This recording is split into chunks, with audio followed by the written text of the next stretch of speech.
নমস্কার,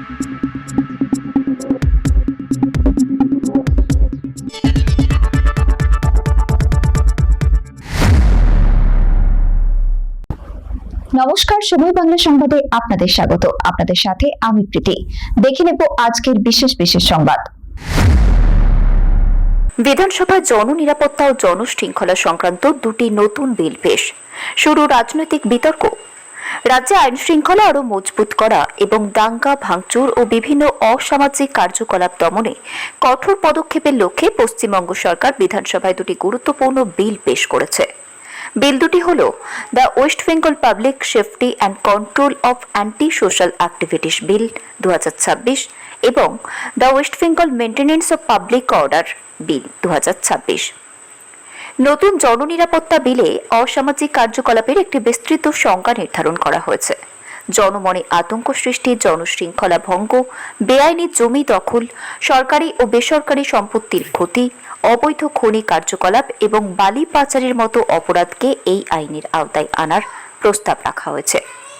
বিল অনুযায়ী বিশেষ পরিস্থিতিতে জেলা শাসক, পুলিশ কমিশনার অথবা রাজ্য সরকার কোনো ব্যক্তিকে প্রতিরোধমূলকভাবে আটক রাখার নির্দেশ দিতে পারবে।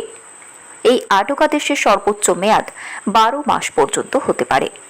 পাশাপাশি জনশৃঙ্খলার স্বার্থে অভিযুক্ত ব্যক্তিকে নির্দিষ্ট এলাকা বা জেলা থেকে নির্বাসিত করার ব্যবস্থাও রাখা হয়েছে। আইন লঙ্ঘনের ক্ষেত্রে সংশ্লিষ্ট অপরাধকে জামিন অযোগ্য হিসেবে গণ্য করার প্রস্তাবও রয়েছে। অন্যদিকে মেইনটেনেন্স অফ পাবলিক অর্ডার বিল 2026-এ দাঙ্গা, অগ্নিসংযোগ বা ভাঙচুরের ঘটনায় সরকারি ও বেসরকারি সম্পত্তির ক্ষয়ক্ষতির জন্য ক্ষতিপূরণ আদায় লক্ষ্যে একটি বিশেষ ক্লেমস কমিশন গঠনের প্রস্তাব করা হয়েছে। এই কমিশন ক্ষতির পরিমাণ নির্ধারণ করবে এবং প্রয়োজনে বকেয়া রাজস্ব আদায়ের পদ্ধতিতে সেই অর্থ উদ্ধার করা যাবে। সরকারের দাবি, বর্তমান আইন সংঘবদ্ধ অপরাধ ও অসামাজিক কার্যকলাপ মোকাবিলায় যথেষ্ট কার্যকর নয়। সাধারণ মানুষের জীবন, সম্পত্তি এবং জনশৃঙ্খলা সুরক্ষা নিশ্চিত করতেই এই নতুন আইনি কাঠামো আনার উদ্যোগ নেওয়া হয়েছে। তবে বিল দুটি ঘিরে ইতিমধ্যেই রাজনৈতিক বিতর্ক শুরু হয়েছে। বিরোধী শিবিরের একাংশের অভিযোগ, ভবিষ্যতে এই ধরনের আইন রাজনৈতিক উদ্দেশ্যে ব্যবহার করা হতে পারে। যদিও রাজ্য সরকারের বক্তব্য, জননিরাপত্তা ও শান্তি শৃঙ্খলা বজায় রাখাই এই বিলগুলির একমাত্র উদ্দেশ্য। বিধানসভায় বিল দুটি নিয়ে বিস্তারিত আলোচনা এবং পরবর্তী সিদ্ধান্তের দিকে এখন নজর রাজনৈতিক মহলের। সবাই জানে, আর এই কালি বাইপাসের পাশে আপনাদের তৃণমূল ভবন বানাচ্ছে 200 কোটি টাকা দিয়ে, আর এখান থেকে টাকাটা তুলে ওখানে পাঠায়। আমরা সব জানি, সব বের করেছি, আমরা এফআইআর হয়েছে, আরো ব্যবস্থা নিচ্ছি। ইনসিডেন্ট রিপোর্টে আমাদের প্রথমেই হ্যাটসঅপ জানাই ইন্ডিয়ান, তারা 215 জন জওয়ানকে দিয়েছিলেন। আমি এবং মুখ্য সচিব আলোচনা করে দুটোর সময় সিদ্ধান্ত নিই, এই যে ভারী বিম, এ কাটার কোন মেশিন রাখেননি আপনারা। আপনাদের সরকার 15 বছরে অনেক কাণ্ড করেছেন। লোহা কাটার মেশিনটা পর্যন্ত ক্ষতিটা করে দিয়ে গেছেন বাংলায়। কোন আধুনিক যন্ত্রপাতি নেই, কোন পেশাদার টিম নেই। আর্মির 215 পার্সোনাল এসেছেন এবং বিশেষ করে বিহার রেজিমেন্ট, তারা সমস্ত মডার্ন ইকুইপমেন্ট নিয়ে এসে হাত লাগিয়েছেন বলে 20টা লোককে জীবিত বের করতে পেরেছি। ওই লোহা পড়লে কেউ বাঁচে না। ন্যাশনাল ডিজাস্টার রেসপন্স ফোর্স, এরা তো ভগবানের দূত হিসেবে কাজ। এদের 4টে টিম, তারা এখনো না খেয়ে না দেখে না সারা রাত্রি জেগে কাজ করেছে। সিভিল ডিফেন্সের একটা কুইক রেসপন্স টিম আর 2টো কিউআরটি টিম, 26 মেম্বারের, তারা এখনো পর্যন্ত কাজ করে চলেছে। আমি তাদেরকে ধন্যবাদ জানাবো।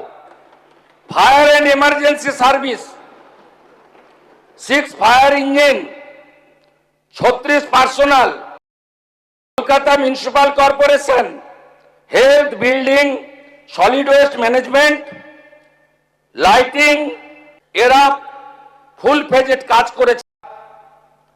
আর একটু আশঙ্কাজনক আছেন আরো এক, এই জায়গায় আমাদের উদ্ধার কার্য যারা করছেন এনডিআরএফ এবং আর্মির লোকেরা, আরো কয়েকজনের সংখ্যা অল্প হলেও থাকার কথা একটু আগে আমাদের জানিয়েছেন। দায়িত্ব নিচ্ছে,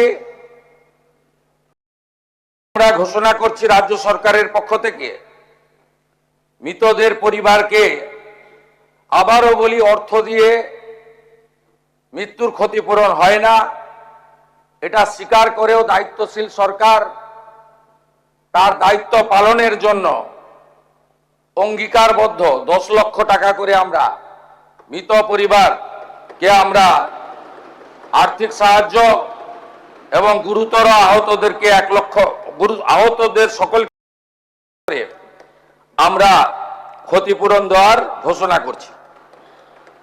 এই যে মাননীয় চিফ হুইপ অপোজিশন আমি বলার আগে উঠে পড়েছিলেন, সম্মানীয় আখরুজ্জামান সাহেব, আপনি একটু কেয়ারফুলি শুনুন যে কটা লোক আছেন আপনারা। এই বিল্ডিং প্ল্যানটা জানুয়ারি মাসের 17 তারিখ 26-এ আপনারা দিয়েছেন।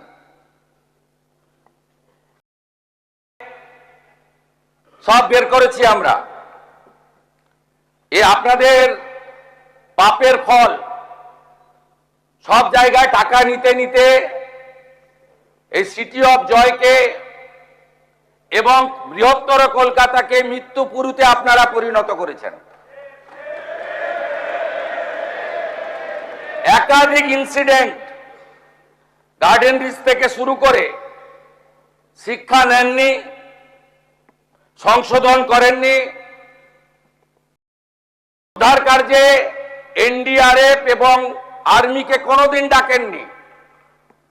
গার্ডেন রিচে ধ্বংসস্তূপে আপনার জেলা মুর্শিদাবাদের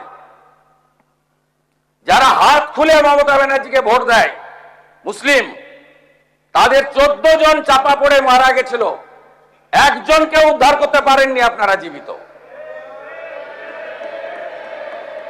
আমরা এটা নিয়ে রাজনীতি করব না, কিন্তু কি করেছেন আপনারা? একটাকেও তো আপনার প্রাক্তন মেয়রের সই আছে, এতে কাউকে ছাড়া হবে না। আপনার ইঞ্জিনিয়ার যাদের নাম আছে,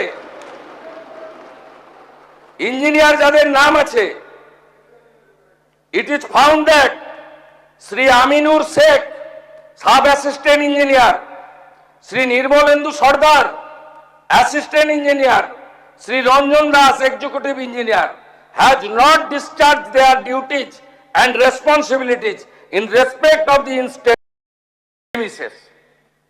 আমরা পুরো ফ্যাক্ট ফাইন্ডিং বের করেছি, কোনো ছাড়াছাড়ির সিন নেই। আমরা এখনো পর্যন্ত 5টাকে অ্যারেস্ট করেছি।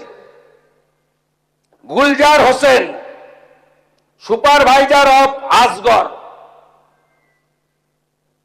আসগরকেও খুঁজছি। যদি নিচে চাপা পড়ে থাকেন আলাদা কথা, আমি চাইবো জীবিত বেরোক।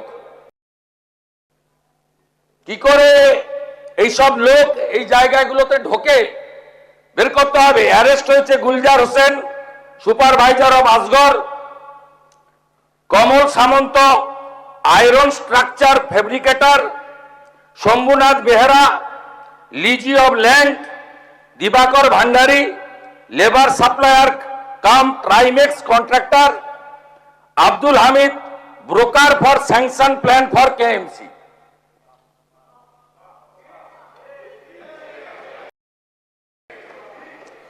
আপনার কেএমসিতে কি হয়েছে আমরা জানি না, আমরা অন্তত করি না।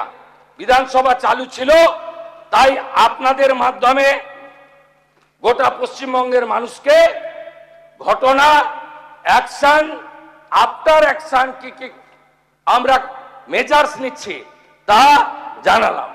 আপনারা ভরসা রাখতে পারেন, এই সরকার জনগণের জীবনের সঙ্গে কোনো রকম কম্প্রোমাইজ করতে কাউকে দেয়নি, দেবে না। সবাই ভালো থাকুন, ধন্যবাদ। পরিবারগুলিকে সমবেদনা জানিয়ে আমার এই বিবৃতি শেষ করছি। অধ্যক্ষ মহোদয়কে ধন্যবাদ, তিনি আমাকে বলার সুযোগ করে দিয়েছেন।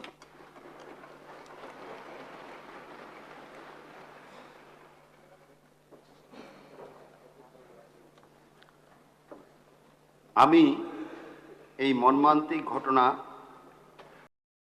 মাননীয় মুখ্যমন্ত্রী সদস্যদের সামনে তুলে ধরার জন্য অনেক অনেক ধন্যবাদ জানাচ্ছি।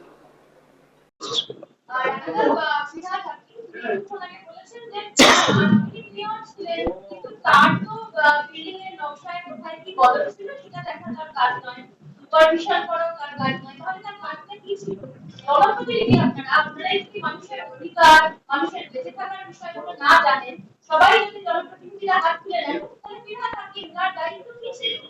হ্যাঁ, উনি আসলে কোনো কিছুই তলিয়ে না দেখেই করেন। সেন্ডো বিবি নিয়ে যখন নারদের টাকা নিয়েছিলেন তখন না তলিয়ে দেখেই একজন মেয়র কলকাতা কর্পোরেশনের মতো একটা জায়গাতে, এইরকম একটা জায়গা যেটা রাজ্যের হেডকোয়ার্টার, সেই রকম একটা জায়গাতে বিল্ডিং পাস হচ্ছে, বিল্ডিং এরিয়া হচ্ছে, সেগুলো চেক করে দেখছেন না। এটা যদি ধরুন কোনো গ্রামীণ এলাকার কোনো পৌরসভার চেয়ারম্যান বলতেন, সেটাও মানা যেত। কলকাতা কর্পোরেশন এখানে সিরিয়াসলি সব বিষয় দেখা হয়, আসলে সেটা না। গত 15 বছর ধরে চুরি করা, বিভিন্ন জায়গা থেকে কাটমানি খাওয়া, আসলে কাটমানি খাওয়ার জন্য উনি দেখার সুযোগ পান। তার আগে কাটমানি ঢুকেছিল হয় কালীঘাটে, যার ফলে ওনার দেখার সময় ছিল না। আর এই কালী যার কথা মুখ্যমন্ত্রী অধিকারী বলেছেন, এই কালী শোভন চট্টোপাধ্যায়, বিরা থাকি দুজনেরই অফিস সামলেছেন, তার এত ক্ষমতা বেড়ে গিয়েছিল, সেটাই তো বললাম আপনাকে, উনি সব জানতেন। আসলে গত 15 বছর ধরে ওনারা যে পাপ করেছেন, যে কাটমানি খেয়েছেন, আজকে সেইটা হয়তো ভালো তৃণমূল শাস্তি হচ্ছে। এটা সবাই বলছে, গোটা রাজ্যের মানুষ, উনি জানতেন না বলছেন, এটা সব জানবেন, সবকিছু জেনে শুনে এইসব করেছে।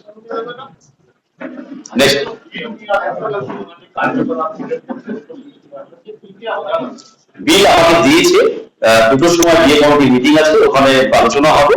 বিলটা আমি দেখিনি এখনো, সম্ভবত 29 তারিখে স্পেশাল অধিবেশনে এই বিল দুটো নিয়ে আলোচনা হবে। আমি বিলটা জানার পর ছাড়া প্রতিক্রিয়া কি জানাবো, কি এনেছে বিলে না এনেছে। তবে যাই বিল আবার আসুক, আমি সেটা যেন প্রাথমিক প্রতিক্রিয়া বলবো, সেটা যেন অপপ্রয়োগ না হয় বা কোনো টার্গেট করে যদি কিছু না করা হয়। সেই বিলগুলো আমরা করবো, করার পর বিধানসভায় আলোচনা।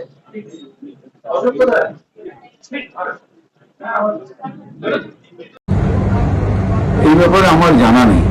তার কারণ হচ্ছে যে প্ল্যান স্যাংশন হয় বিল্ডিং ডিপার্টমেন্ট, এবং দুর্ভাগ্যবশত আমি ইঞ্জিনিয়ারিং পড়িনি, আর প্ল্যান আমার কাছে আসারও কথা না।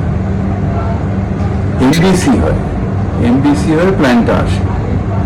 আমি জানি না উনি কি বিষয়ে বলেছেন, কিন্তু টেকনিক্যাল ব্যাপার হচ্ছে যে প্ল্যান স্যাংশনের কর্পোরেশন, এই প্ল্যানটার ব্যাপারে আমার কোনো আইডিয়াই নেই যেটা ভেঙে পড়েছে। কিন্তু জেনারেল কর্পোরেশনের বিল্ডিং ডিপার্টমেন্ট এমডিসি হয়, আমাদের কমিশনার হয়ে ওটা অ্যাপ্রুভালের জন্য আমার কাছে এমডিসিটা আছে, এবং ওটা শুধু ফর্মালিটিস একটা, জাস্ট সই করা। মানে এমডিসিতে টেকনিক্যাল পার্সনরা থাকে, এবং আমার ওটার মধ্যে কোনো এখতিয়ারও নেই।